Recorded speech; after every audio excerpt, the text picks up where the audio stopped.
Boa noite, pessoal. Não estranha eu estar aqui não, né? Era para o Elismar estar aqui hoje, mas ele pediu para mim vir porque ele precisou trabalhar, né? E isso é muito bom, né? Nessa época, saber que tem gente trabalhando é muito bom. Então é bênção para a vida dele. E para que não ficasse sem ter a mensagem do culto de juniores, ele pediu para que eu viesse aqui e falasse um pouquinho com vocês sobre o tema que ele havia colocado, que é Deus ou o mundo. Foi esse tema que ele havia colocado e que havia sido postado aí na página. Eu queria começar lendo um versículo que é 1 João 2,15. Esse texto diz assim: Não amem o mundo e nem o que nele há. Se alguém amar o mundo, o amor do Pai não está nele. Não amem o mundo nem o que nele há, pois se alguém amar o mundo, o amor do Pai não está nele. Quando João fala do mundo aqui, João não está falando do planeta, né, gente? Não tem como nós não amarmos a criação de Deus. Por exemplo, se você vai numa praia, quando nós olhamos a natureza, quando nós olhamos o sol, as estrelas, o céu, tudo isso é tudo muito encantador, tudo isso é muito maravilhoso, é a criação de Deus.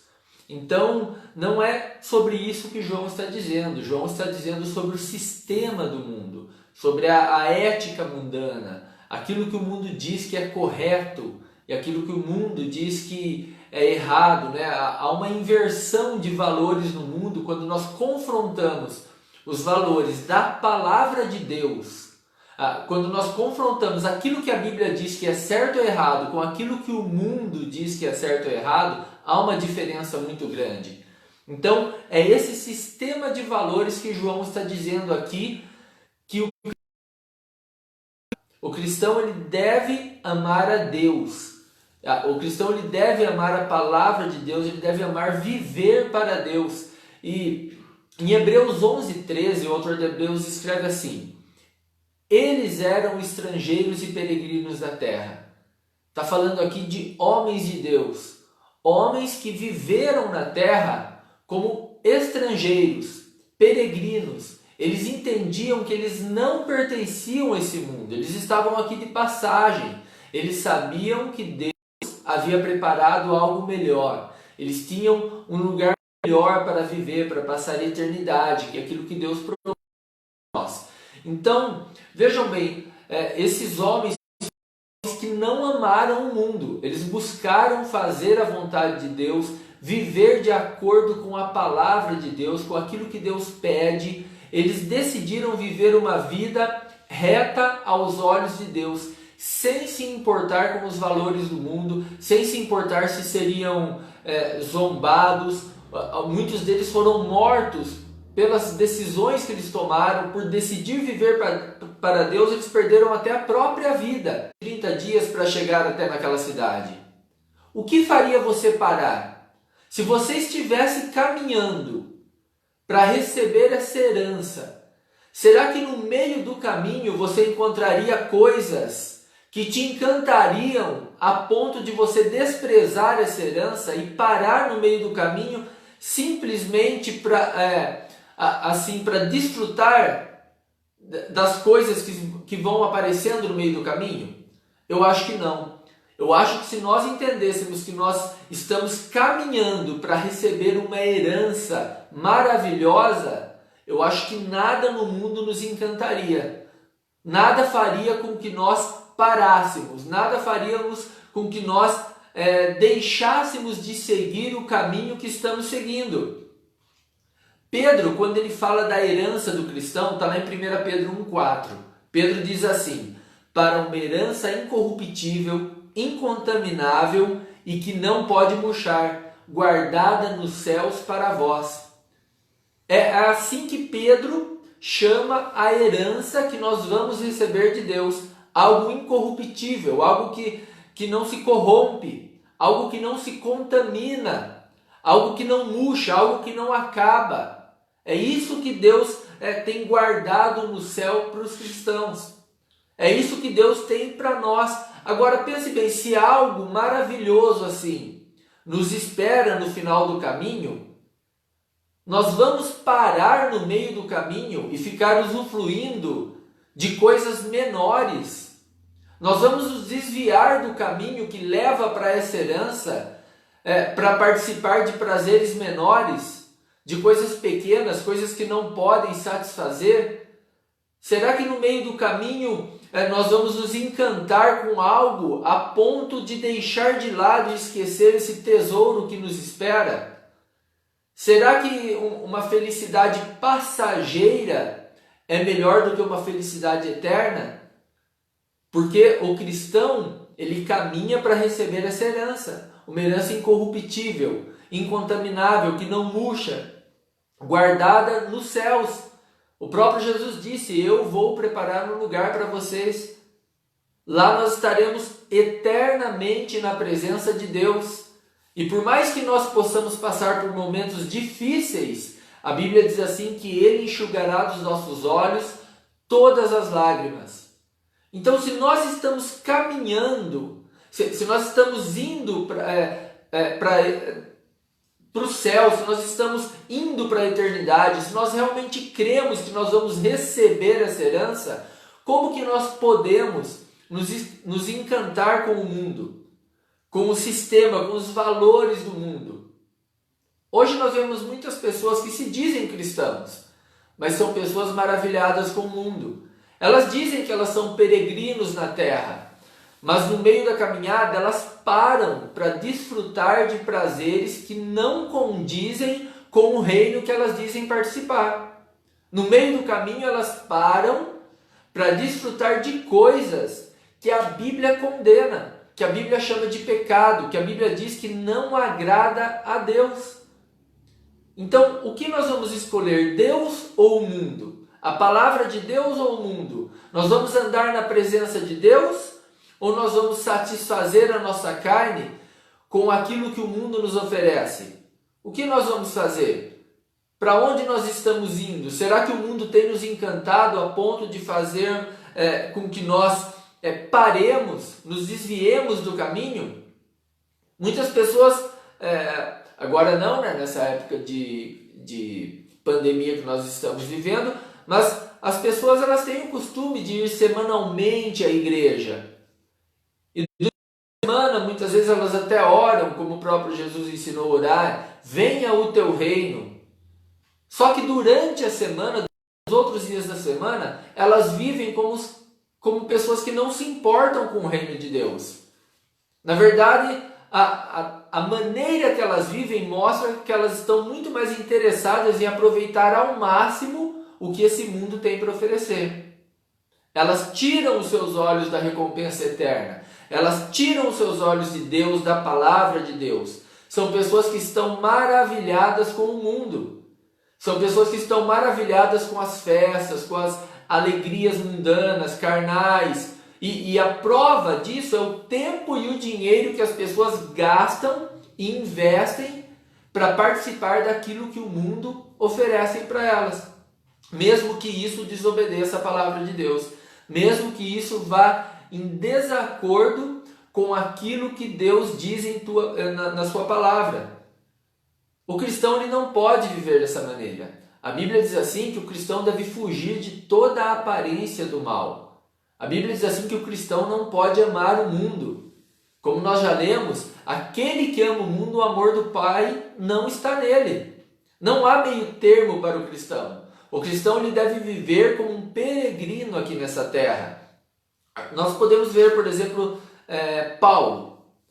Paulo, quando ele chega lá em Atos 17, a Bíblia mostra Paulo chegando em Atenas, na Grécia. E a Grécia, até hoje, tudo aquilo que os gregos tinham para oferecer é visto como algo assim maravilhoso, né? A Grécia é o berço assim da civilização ocidental. De lá que vem democracia, as artes, filosofia, grandes homens, Pitágoras, Sócrates, Platão, Aristóteles e muitos outros. Vem da onde? Da Grécia. Então o povo grego foi um povo assim que influenciou todo mundo. A cultura grega se espalhou. Nós vemos historiadores escreverem sobre as festas que os gregos faziam. Eram festas regadas a glutonaria, bebedice, sexo, promiscuidade, homossexualismo, e nada disso era visto como algo ruim. Os gregos viviam uma vida promíscua na área sexual. E as pessoas com aquilo. As pessoas, quando viam a cultura grega, elas se encantavam, elas achavam aquilo maravilhoso. Eles olhavam para os gregos e diziam assim: olha, os gregos sim sabem viver. Os gregos sim são pessoas que aproveitam a vida. E fazem 2000 anos que Paulo chegou lá em Atenas. E até hoje essa cultura dos gregos é louvada. Agora imagine Paulo, um pregador cristão, chegando no meio daquelas pessoas. Homens inteligentes, sábios, filósofos, escultores, médicos, pessoas que achavam que estavam aproveitando o máximo as suas vidas. Aí Paulo chega no meio e diz assim: olha, eu vim aqui falar para vocês que um carpinteiro que nasceu lá em Nazaré, que morreu como um criminoso, é o Salvador do mundo. Vocês têm que abandonar a maneira que vocês vivem, se arrepender dos seus pecados, crer nele, e só assim vocês serão salvos. Imagine isso. Imagine qual seria o nosso pensamento. Será que nós não acharíamos que Paulo é um louco? Será que nós não pensaríamos assim: poxa vida, os gregos têm tanta coisa para oferecer, e esse cara vem com essa conversa de um carpinteiro de Nazaré? Ele vem com essa conversa: olha, deixe tudo isso de lado e volte os seus olhos para Deus. Os gregos, eles tinham vários deuses, né? Por que abandonar todos esses deuses que deixavam eles aproveitar o máximo que o mundo tinha para oferecer? Será que não seria mais coerente Paulo chegar lá na Grécia e falar assim: poxa vida, eu estou caminhando para o céu, eu estou caminhando para uma herança incorruptível, só que agora eu cheguei na Grécia. É melhor eu parar um pouco a minha caminhada e aproveitar. Não é melhor eu aproveitar um pouco? É melhor eu aproveitar de tudo aquilo que a Grécia tem para me oferecer? Só que não foi isso que aconteceu. Paulo, ao olhar a maneira de viver dos gregos, aquela maneira de viver fez com que Paulo ficasse revoltado e não maravilhado. Paulo não olhou para o mundo ao seu redor e ficou maravilhado a ponto de parar a sua caminhada. Muito pelo contrário. Paulo se revoltou. Paulo diz assim: olha, quem tem que mudar são vocês. Quem tem que deixar de viver dessa maneira são vocês. Lá no versículo 16, Atos 17 e 16, a Bíblia diz assim: enquanto esperava por eles em Atenas, Paulo ficou profundamente indignado ao ver que a cidade estava cheia de ídolos. Paulo viu a maneira dos gregos viverem e ficou indignado. E no versículo 17 diz assim: por isso discutia na sinagoga com judeus e com gregos tementes a Deus, bem como na praça principal, todos os dias com aqueles que por ali se encontravam. Paulo entrou em discussão com essas pessoas para mostrar para essas pessoas que a maneira que eles viviam era uma maneira que se encantou com o mundo. Paulo olhou para os gregos e viu que os gregos estavam em trevas, estavam perdidos. Eles precisavam de luz, eles precisavam do Evangelho, eles precisavam de Jesus. Eles precisavam olhar para Deus. Eram os gregos que estavam errados. Então, é da mesma forma que nós temos que olhar para o mundo. Nós não podemos o mundo. Nós devemos estar encantados, sim, com Deus, com a presença de Deus, com o Espírito Santo, com Jesus Cristo, com aquilo que Deus fez por nós, por amor, através do seu Filho Jesus na cruz. Nós devemos sim estar encantados com a promessa de Jesus, que ele diz: olha, eu volto para buscar vocês e eu vou preparar um lugar para vocês. É com isso que nós devemos nos encantar. Nós não devemos em momento algum, na nossa caminhada para receber essa herança, parar para aproveitar o que o mundo tem para nos oferecer. Porque, como nós já dissemos e João disse, aquele que ama o mundo, o amor do Pai não está nele. Paulo não viu ali diante dele uma grande oportunidade de buscar prazer e alegria. Ele viu um povo em trevas, um povo perdido, e ele não participou dessas trevas. Paulo não teve parte com aquilo. Muito pelo contrário, a maneira de Paulo viver e falar expôs as trevas dos gregos. Ele mostrou aos gregos que eles precisavam de luz. Efésios 5:11, o próprio Paulo escreve assim aos Efésios: não participem das obras infrutíferas das trevas, antes exponham-nas à luz. Foi isso que Paulo fez. Então Paulo viu nos gregos um povo perdido, um povo que precisava de um Salvador, e começou a pregar o Evangelho para eles. Ele não desejou parar sua caminhada e aproveitar aquilo que o mundo grego tinha para oferecer para ele. O mundo pode muitas vezes até zombar da nossa ressurreição dos mortos. Alguns deles zombaram de Paulo. Paulo estava falando, olha, existe algo melhor do que isso aqui. Haverá uma ressurreição, haverá uma vida eterna. Mas aquelas pessoas zombavam, aquelas pessoas diziam assim: para que nós vamos deixar de viver essa vida tão boa aqui? Para que nós vamos nos abster desses prazeres carnais, pensando em algo lá na frente? Mas não foi isso que aconteceu com Paulo. Paulo preferiu ser zombado por eles, mas continuar firme na sua caminhada para o céu. O carpinteiro de Nazaré, que é o Salvador do mundo, é uma loucura para aqueles que não creem. O próprio Paulo diz isso em 1 Coríntios 1:23, mas nós pregamos a Cristo crucificado, que é escândalo para os judeus e loucura para os gregos. Você vê, os gregos achavam que aquilo que Paulo vivia, a maneira que Paulo vivia, aquilo que Paulo pregava era uma grande loucura. Mas isso não fez com que Paulo mudasse de atitude. Isso não fez com que Paulo dissesse assim: poxa, deixa eu aproveitar que eu estou aqui na Grécia, deixa eu aproveitar essas festas. Na verdade, a gente só vive uma vez. Deixa eu amar o mundo um pouquinho. Não foi isso. Paulo manteve seus olhos na vida eterna. Paulo viu aquelas pessoas vivendo num sistema mundano e entendeu que aquelas pessoas estavam perdidas, estavam em trevas e precisavam ser salvas. Paulo tinha certeza absoluta que era ele que estava no caminho certo. Será que nós temos também essa certeza? Será que nós temos também essa certeza a ponto de não amarmos o mundo? A ponto de amarmos mais a Deus, a sua palavra, a sua vontade do que o mundo?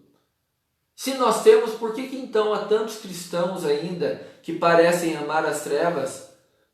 Diferente de Paulo, parece que tem pessoas que estão admiradas com o mundo, encantadas. Elas olham para o mundo e, em vez de elas olharem o mundo e ver o mundo em trevas, elas veem as pessoas do mundo como pessoas que estão aproveitando o máximo a vida, quando na verdade elas estão caminhando para perder a herança eterna que Deus prometeu para todo aquele que crer em Jesus Cristo. Nós vemos muitos jovens, muitos adolescentes querendo desfrutar do máximo as suas vidas, se esquecendo de Deus, se esquecendo da palavra de Deus, se esquecendo da santificação, se esquecendo da verdade que está na palavra de Deus, se esquecendo de Jesus Cristo. Deveriam enxergar o mundo como trevas, mas não enxergam. Olham para o mundo e deixam de caminhar para o céu. Eles param, simplesmente o mundo faz com que essas pessoas parem. O mundo faz com que eles tirem os olhos da herança eterna. Eu volto a fazer a pergunta que eu fiz lá no começo para vocês. Caminhando para uma cidade, e você sabe que naquela cidade uma herança enorme te espera, uma herança incomparável te espera. Será que tempo ruim, dias nublados ou prazeres que aparecessem para você no meio do caminho, será que essas coisas fariam você parar? Ou será que você ficaria firme no caminho e falaria: não, eu sei que lá há algo bom para mim e nada vai me desviar do meu caminho? É dessa maneira que o cristão tem que pensar. O cristão não pode se deixar seduzir pelo mundo. Tudo aquilo que o mundo oferece não tem valor algum comparado com aquilo que Deus nos oferece. Não há nada que se possa comparar com a vida eterna. Hebreus 13:14 diz assim: pois não temos aqui nenhuma cidade permanente, mas nós buscamos a que há de vir. Você está vendo? A igreja busca a cidade que há de vir. A igreja tem a esperança da vida eterna. A igreja caminha para a eternidade. A igreja anseia estar eternamente na presença de Deus. Então, no tema que foi proposto aqui, Deus ou o mundo? Deus ou o mundo? Pare e pensa. Andar na presença de Deus, obedecer a palavra de Deus, viver para Deus ou satisfazer a carne com aquilo que o mundo oferece? Jesus disse assim, olha, a Bíblia diz assim: eis que eu coloco diante de ti dois caminhos, o bem e o mal, escolhe, pois, o bem. Escolhe, pois, o bem. Jesus disse: eu sou o caminho, a verdade e a vida, ninguém veio ao Pai a não ser por mim. E ele promete uma paz que excede todo entendimento. Então, que você hoje possa fazer uma análise da sua vida.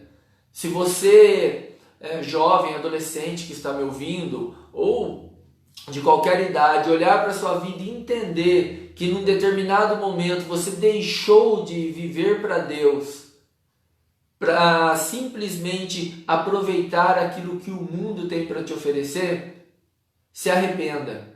Volte para Deus. Volte para o caminho de Deus. Porque o que Ele promete é algo infinitamente maior do que tudo aquilo que o mundo pode oferecer. Amém? Que Deus abençoe você. Fique com essa palavra em nome de Jesus.